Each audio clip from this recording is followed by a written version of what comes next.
To understand this, you have to go back to what young brother here referred to as the house Negro and the field Negro.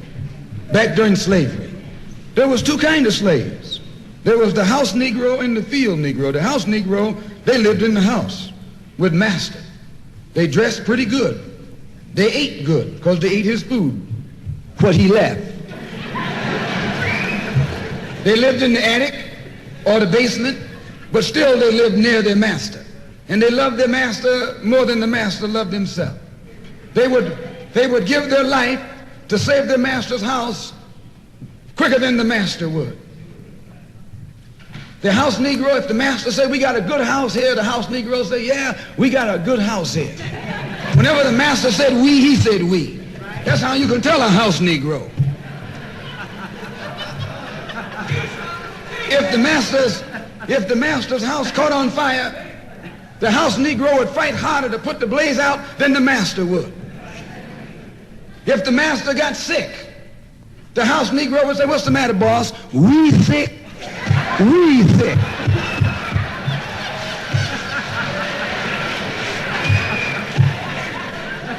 He identified himself with his master more than his master identified with himself. And if you came to the house Negro and said, let's run away, let's escape, let's separate, that house Negro would look at you and say, man, you crazy. What you mean separate? Where is there a better house than this? Where can I wear better clothes than this? Where can I eat better food than this? That was that house Negro. In those days, he was called a house nigger. And that's what we call him today because we still got some house niggers running around here.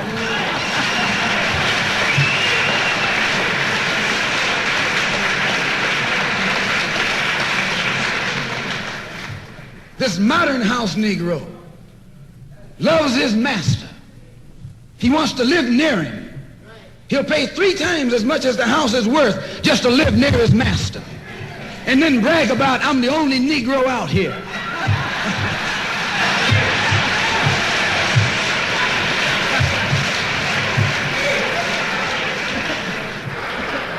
I'm the only one on my job. I'm the only one in this school. You're nothing but a house Negro. And if someone come to you right now and say, let's separate, you say the same thing that the house Negro said on the plantation. What you mean separate? From America? This good white man? Where you gonna get a better job than you get here? I mean, this is what you say. I ain't left nothing in Africa. That's what you say. Why, you left your mind in Africa.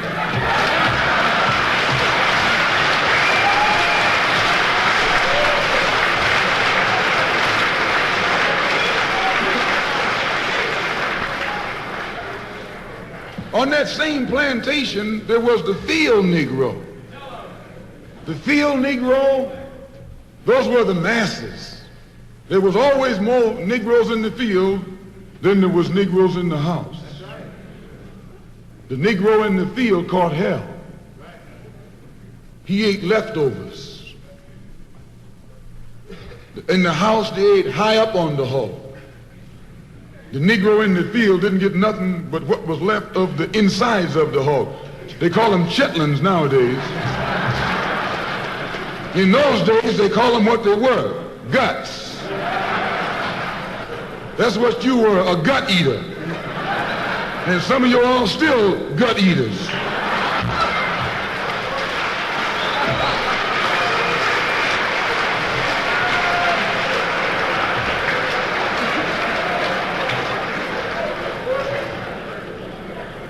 The field Negro was beaten from morning till night.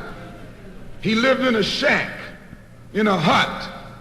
He wore cast-off clothes. And he hated his master. I say he hated his master. He was intelligent. That house Negro loved his master. But that field Negro, remember, they were in the majority. And they hated the master. When the house caught on fire, he didn't try and put it out. That field Negro prayed for a wind. for a breeze. When the master got sick, the field Negro prayed that he died. If someone come to the field Negro and said, let's separate, let's run, he didn't say, where are we going? He said, any place is better than here.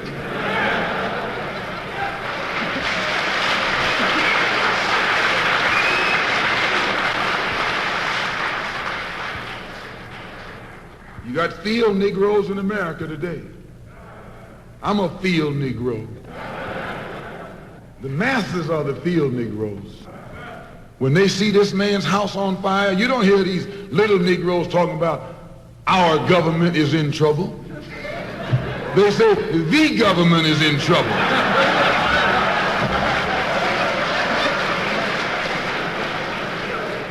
Imagine a Negro, our government. I even heard one say our astronauts. They won't even let him near the plant.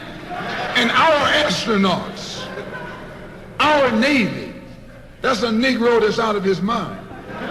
That's a Negro that's out of his mind. Just as the slave master in that day used Tom, the house Negro, to keep the field Negroes in check, the same old slave master today has Negroes who are nothing but modern Uncle Toms, 20th century Uncle Toms, to keep you and me in check, keep us under control, keep us passive and peaceful and nonviolent. That's Tom making you nonviolent. It's like when you go to the dentist and the man is going to take your tooth. You're going to fight him when he start pulling. So they squirt some stuff in your jaw called Novocaine to make you think they're not doing anything to you. So you sit there, and because you got all that Novocaine in your jaw, you suffer peacefully.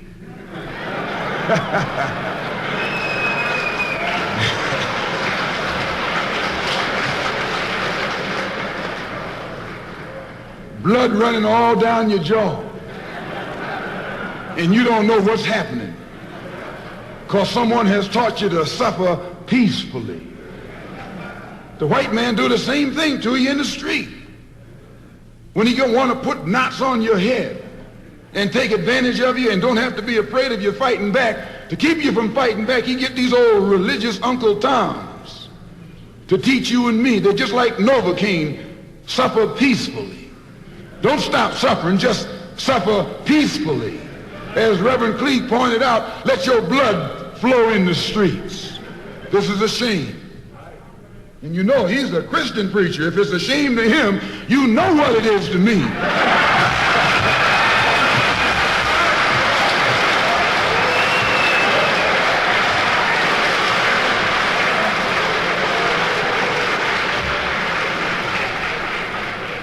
Because nothing in our book, the Quran, as you call it, Koran, teaches us to suffer peacefully.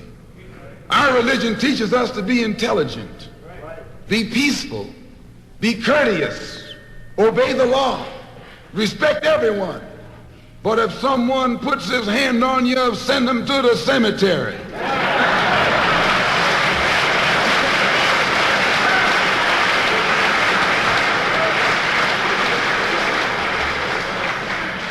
That's a good religion. In fact, that's that old-time religion.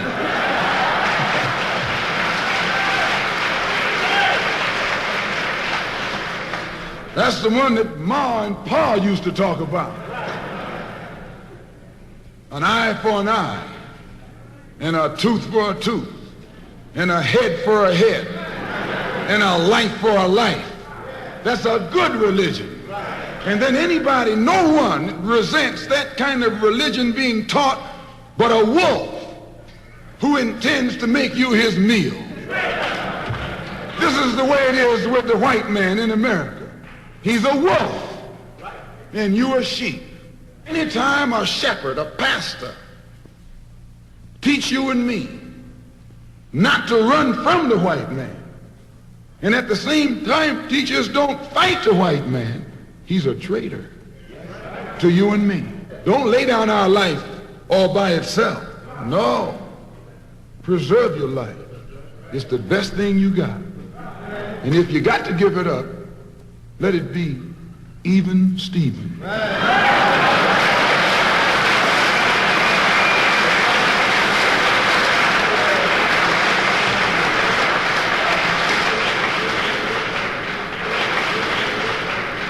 The slave master took Tom and dressed him well and fed him well and even gave him a little education. Gave him a long coat and a top hat and made all the other slaves look up to him. Then he used Tom to control them. The same strategy that was used in those days is used today by the same white man. He take a Negro, so-called Negro, and make him prominent, build him up, publicize him, make him a celebrity, and then he becomes a spokesman for Negroes and a Negro leader.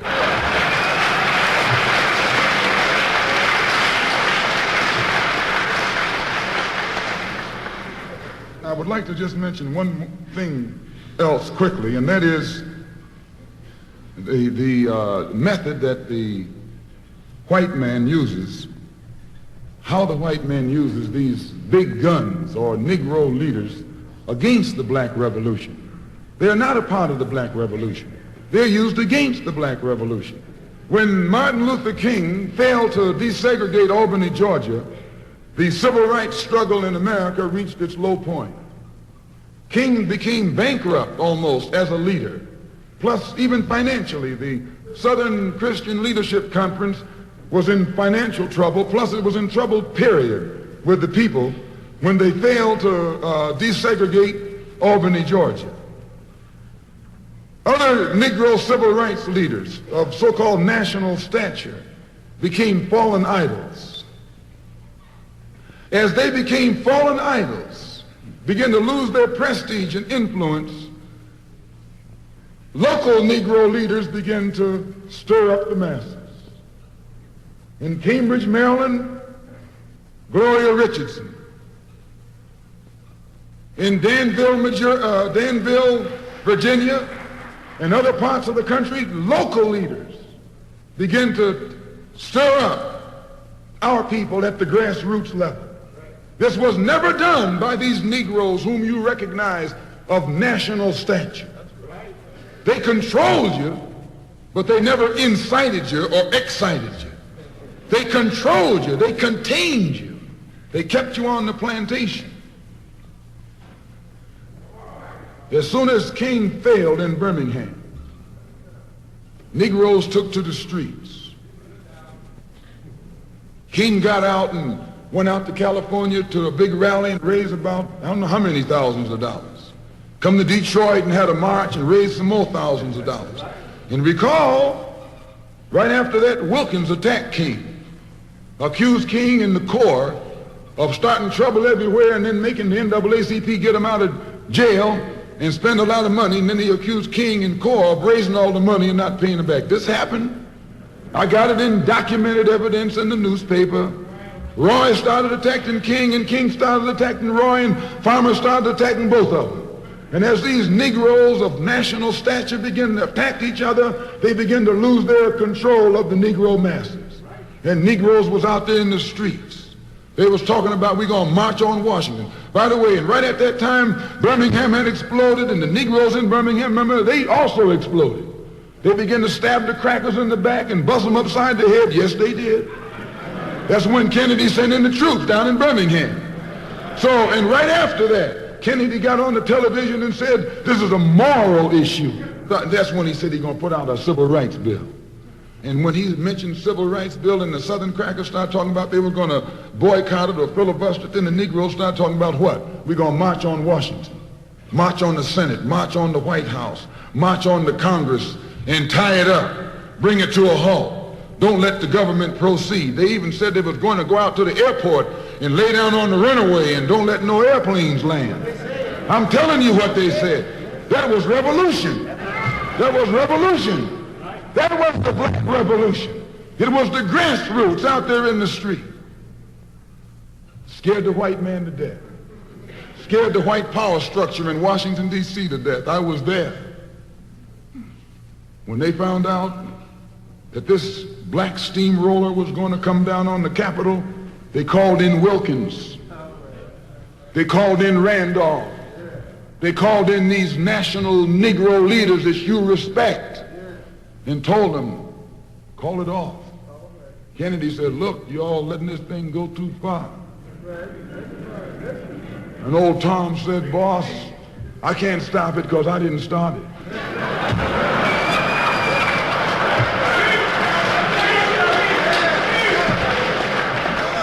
I'm telling you what they said. They said, I'm not even in it, much less at the head of it.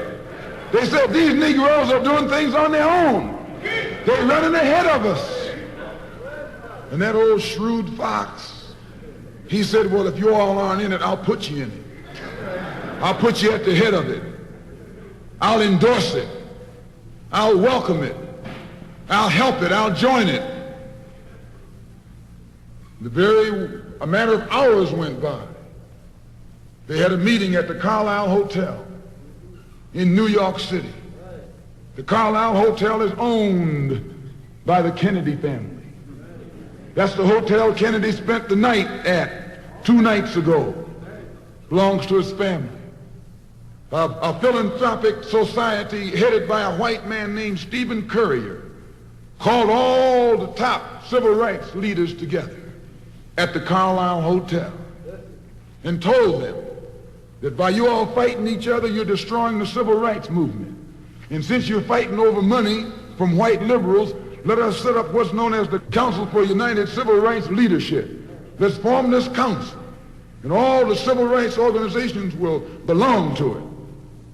And we'll use it for fundraising purposes. Let me show you how tricky the white man is.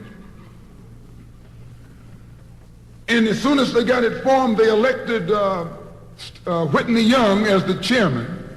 And who you think became the co-chairman? Stephen Currier, the white man. A millionaire. Powell was talking about it down at the Cobo today. This is what he was talking about. Powell knows it happened. Randolph knows it happened. Wilkins knows it happened. King knows it happened. Every one of that so-called Big Six. They know what happened. Once they formed it with the white man over it, he promised them and gave them $800,000 to split up between the Big Six, and told them that after the march was over, they'd give them $700,000 more. $1.5 million split up between leaders that you've been following, going to jail for, crying crocodile tears for, and they've nothing but Frank James and Jesse James and brothers.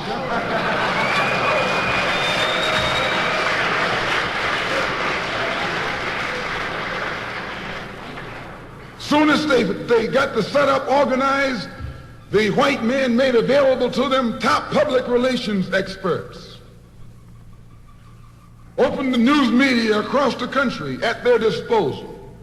And then they begin to project these Big Six as the leaders of the march. Originally, they weren't even in the march. You was talking this march talk on Hastings Street. Is Hastings Street still here? On Hastings Street. You was talking the march talk on Lenox Avenue. And down on, Fillmore Street. And Central Avenue. And 42nd Street and 63rd Street. That's where the march talk was being talked. But the white man put the Big Six ahead of it, made them the march. They became the march. They took it over.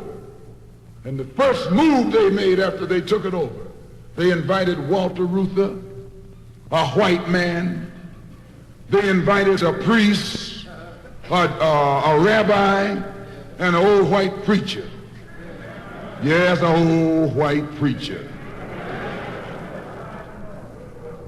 The same white element that put Kennedy in power, labor, the Catholics, the Jews, and liberal Protestants. Same clique that put Kennedy in power joined the March on Washington. It's just like when you got some coffee that's too black which means it's too strong, what you do, you integrate it with cream.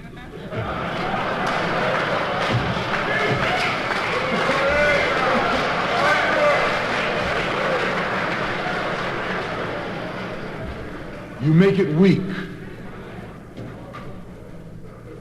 If you pour too much cream in, you won't even know you ever had coffee. It used to be hot, it becomes cool. It used to be strong, it becomes weak. It used to wake you up, now it'll put you to sleep.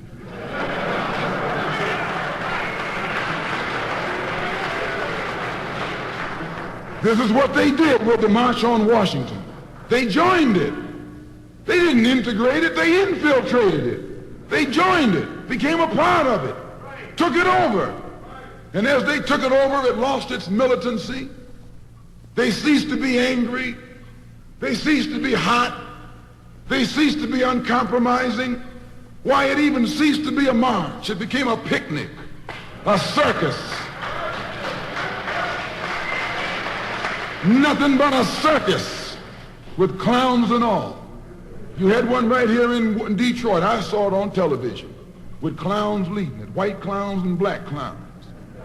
I know you don't like what I'm saying, but I'm going to tell you anyway, because I can prove what I'm saying.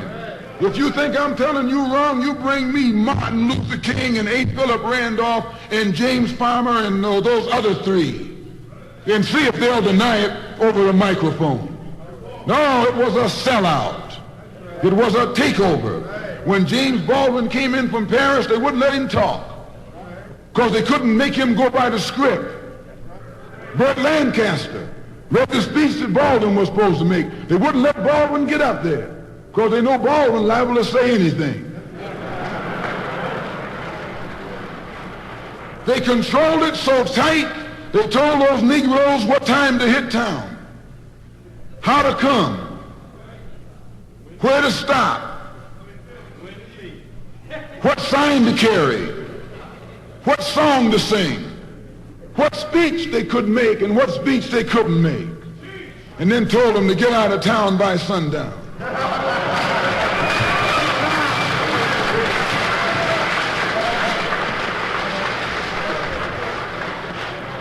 And every one of those Toms were out of town by sundown.